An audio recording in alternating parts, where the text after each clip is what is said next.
Então, abra sua Bíblia comigo, por favor. Na primeira carta de Paulo aos Tessalonicenses. Primeira carta de Paulo aos irmãos de Tessalonicenses, ou de Tessalônica.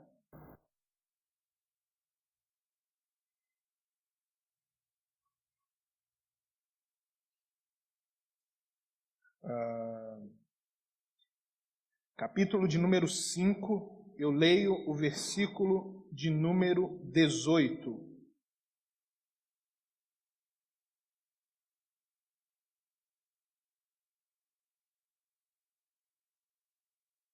Primeira Tessalonicenses 5:18. Diz assim, todo mundo conhece esse texto, e diz assim: em tudo dai graças, porque esta é a vontade de Deus em Cristo Jesus para convosco. Em tudo dai graças, porque essa é a vontade de Deus em Cristo Jesus para convosco. Eu quero compartilhar algumas verdades existentes nesse texto com os irmãos.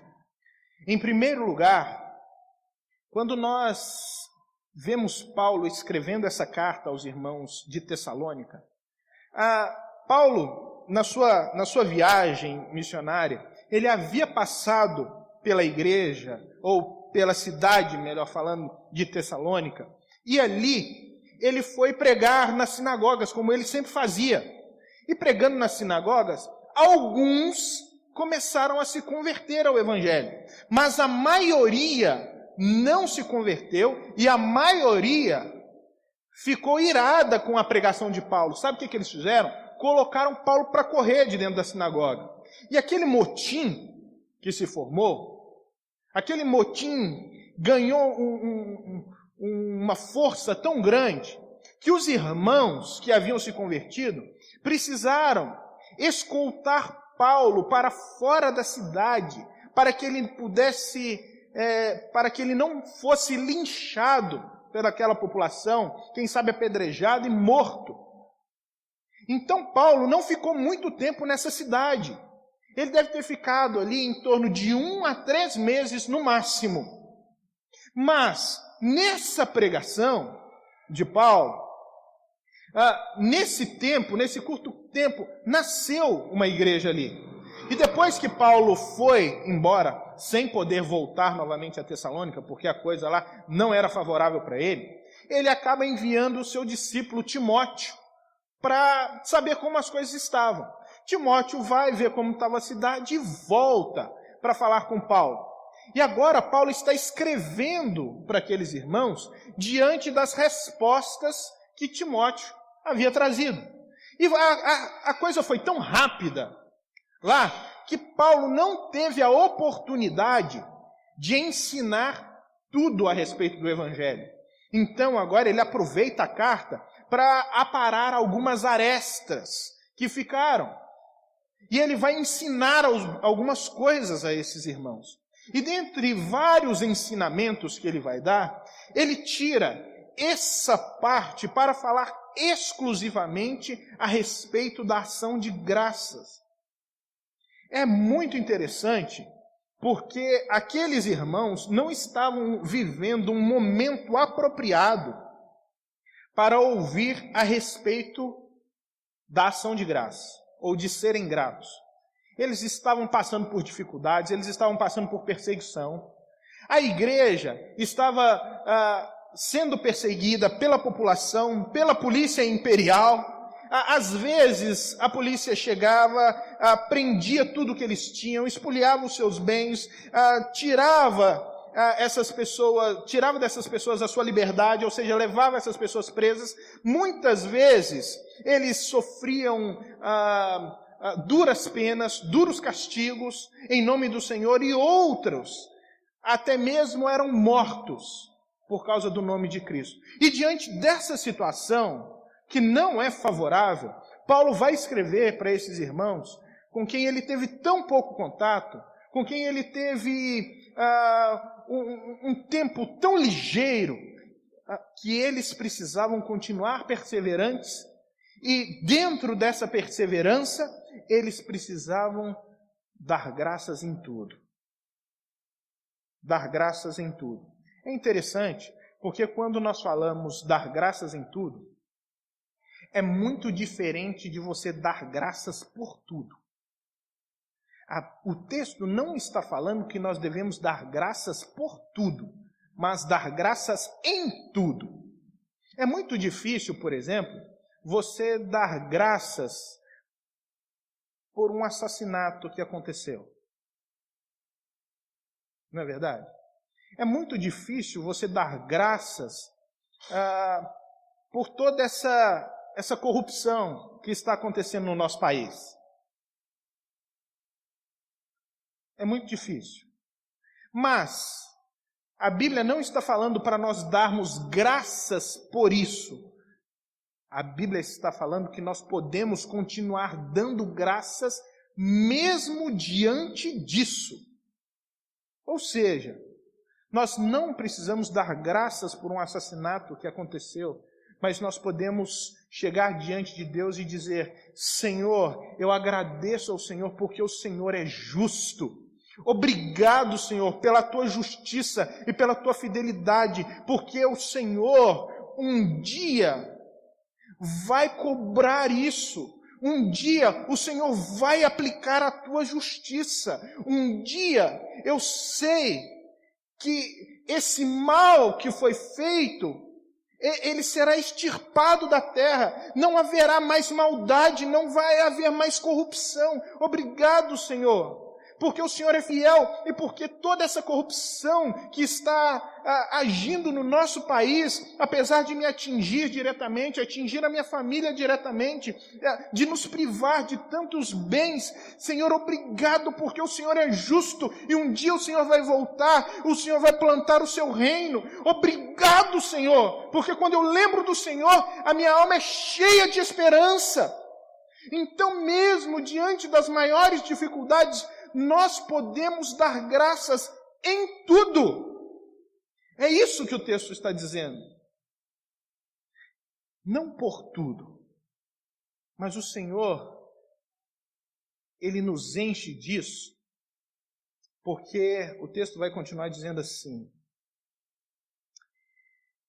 em tudo dai graças, porque esta é a vontade de Deus.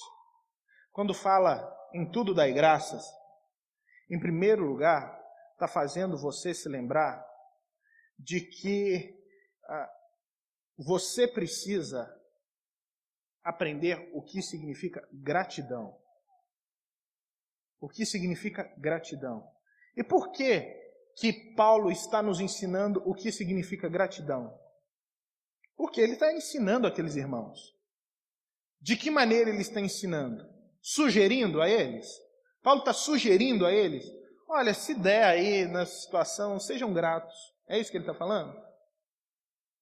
É uma sugestão que Paulo está dando? O que Paulo está fazendo? Como é que está o posicionamento de Paulo? Não é uma sugestão, é uma ordem. Em tudo dai graças. Está no imperativo, é uma ordem. Não tem negociação. Ele está mandando os irmãos. Ele, como o pastor, aquele que fundou a igreja, ele está dando uma ordem àqueles irmãos: em tudo dai graças. Em tudo dai graças. Por que ele está dando uma ordem àqueles irmãos? Deixa eu falar para você. Porque nós temos uma grande tendência a não sermos gratos. A nossa tendência é nunca estarmos satisfeitos com nada. A nossa tendência natural é sempre de uma insatisfação constante. Essa insatisfação, ela tem entrado dentro da igreja. Você pode ver, grandes movimentos acontecem quando você faz propostas para que as pessoas venham receber bênçãos. Se você fizer um grande anúncio de um grande culto para que as pessoas venham receber bênçãos, as pessoas vão aglomerar aos milhares. Mas quando a tendência é trazer à consciência das pessoas a gratidão, a tendência é que aquele número se reduza a algumas poucas pessoas. Porque a tendência é do ser humano querer sempre mais. O ser humano, ele quer sempre mais. Isso é natural em nós.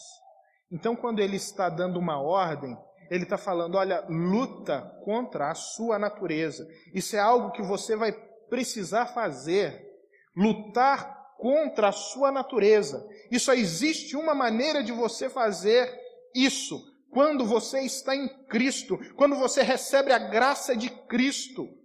Quando você realmente entende que o poder de Deus, por meio do Espírito Santo, habita em você, fazendo com que você enxergue a vida com outros olhos, diferentes do mundo inteiro.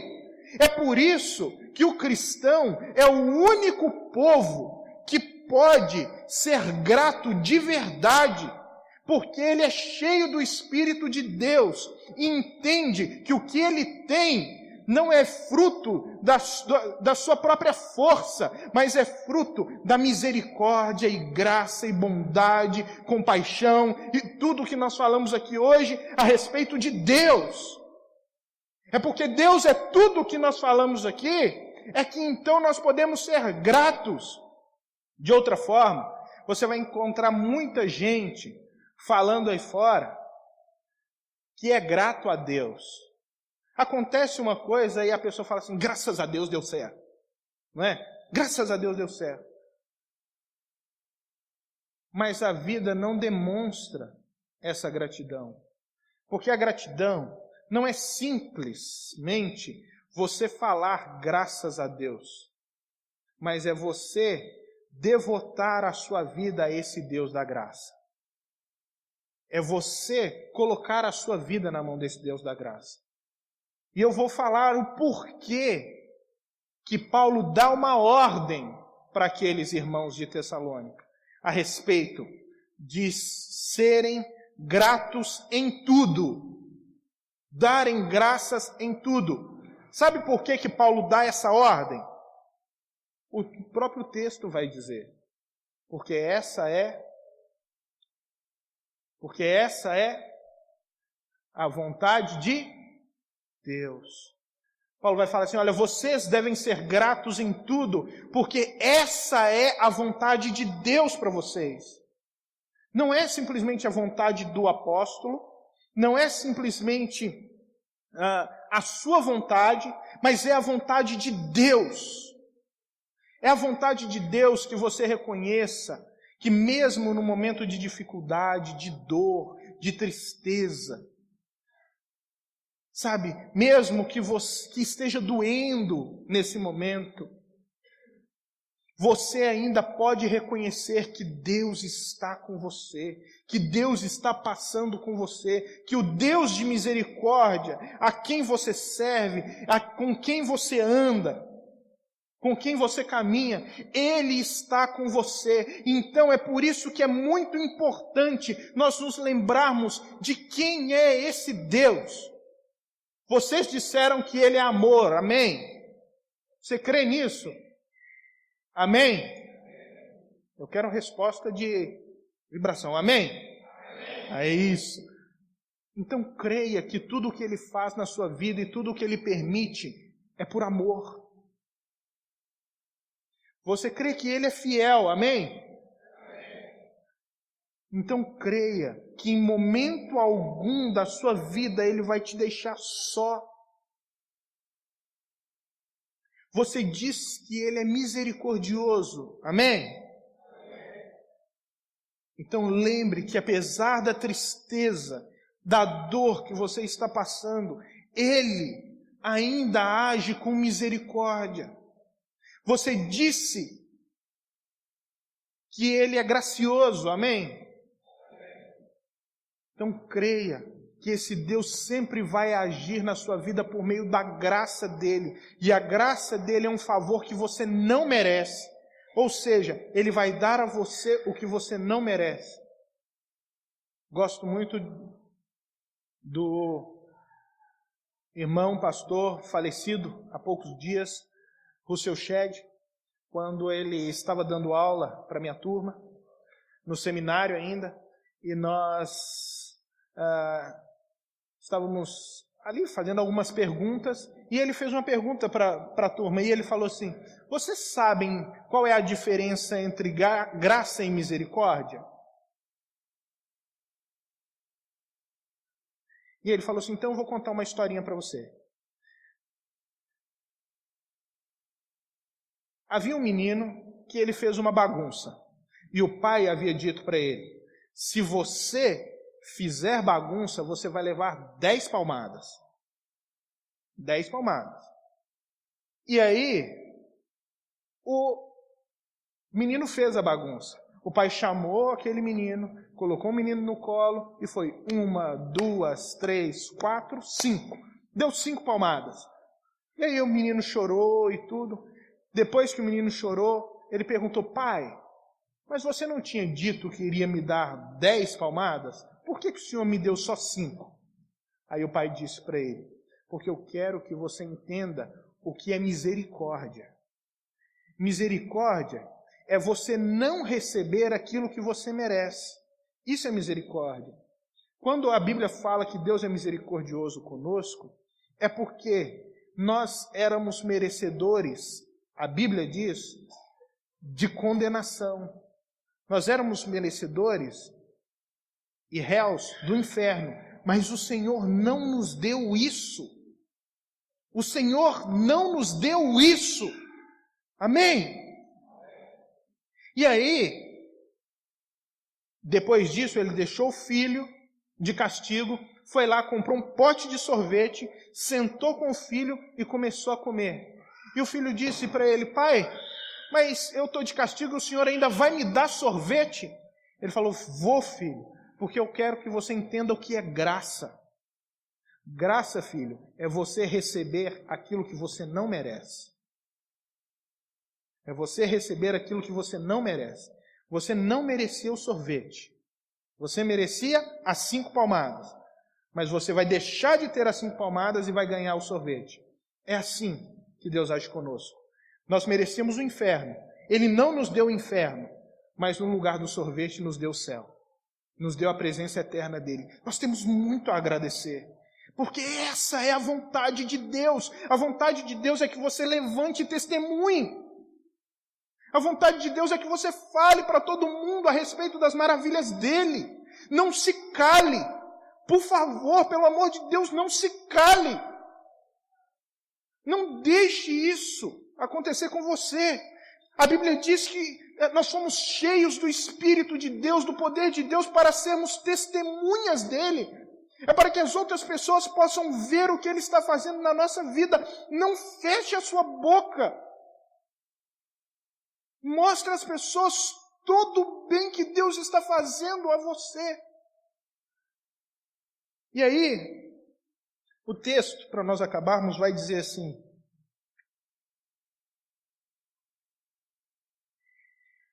porque essa é a vontade de Deus em Cristo Jesus para convosco. Porque essa é a vontade de Deus em Cristo Jesus para convosco. Se tem uma forma de sermos verdadeiramente gratos a Deus, é somente por meio de Cristo Jesus. Não existe outra maneira, não existe outra forma de sermos genuinamente gratos ao Senhor, a não ser pela pessoa de Cristo Jesus. Porque quando nós olhamos para Cristo, nós percebemos todo o amor de Deus. E a Bíblia diz que o amor de Deus ali nos constrange. Nós deveríamos estar constrangidos o tempo inteiro pelo tamanho do amor de Deus demonstrado no alto da cruz. A mensagem da cruz é a mensagem do amor de Deus por mim, por você, mostrando que Ele não vai deixar faltar nada, mostrando que Ele venceu a morte por nós, mostrando que Ele resolveu dar o passo para o relacionamento conosco, porque sem Cristo nós não poderíamos ter relacionamento com Deus, porque Cristo Jesus, Deus estava reconciliando consigo mesmo o mundo. Estava nos dando novamente direito de termos relacionamento com Deus.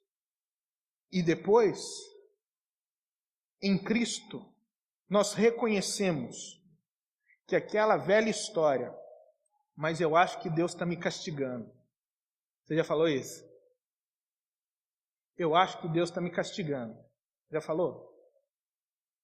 Com certeza. Deixa eu falar com você. Deus não castiga você. Sabe por que Deus não castiga você? Quem sabe por que Deus não castiga você? Por que Deus não castiga você?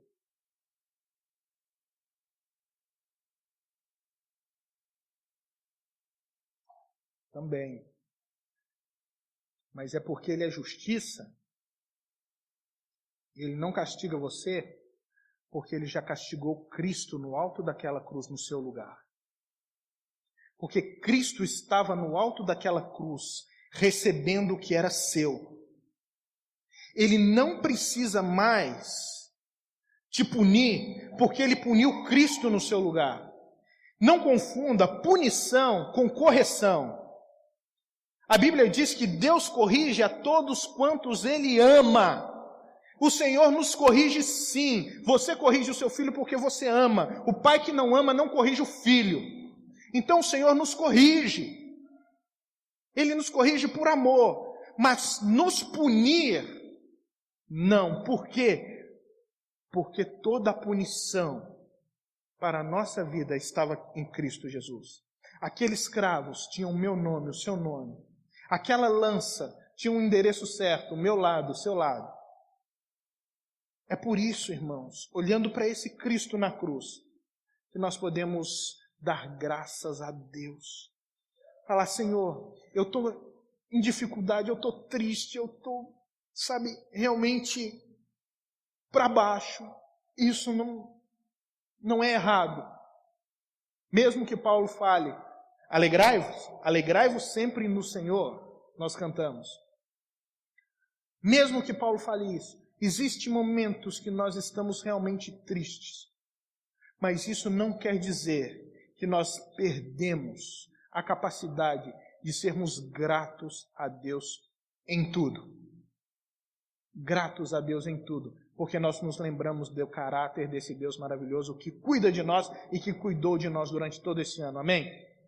Deus abençoe a sua vida.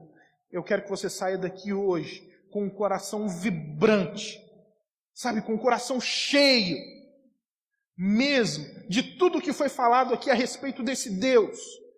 Saia daqui com um coração alegre, apesar, talvez, da dificuldade que você estava vivendo. Saia daqui com desejo de compartilhar o que Deus está fazendo na sua vida. O que Deus está fazendo na sua família. Saia daqui motivado a compartilhar o seu Deus com outras pessoas. Amém? Vamos orar?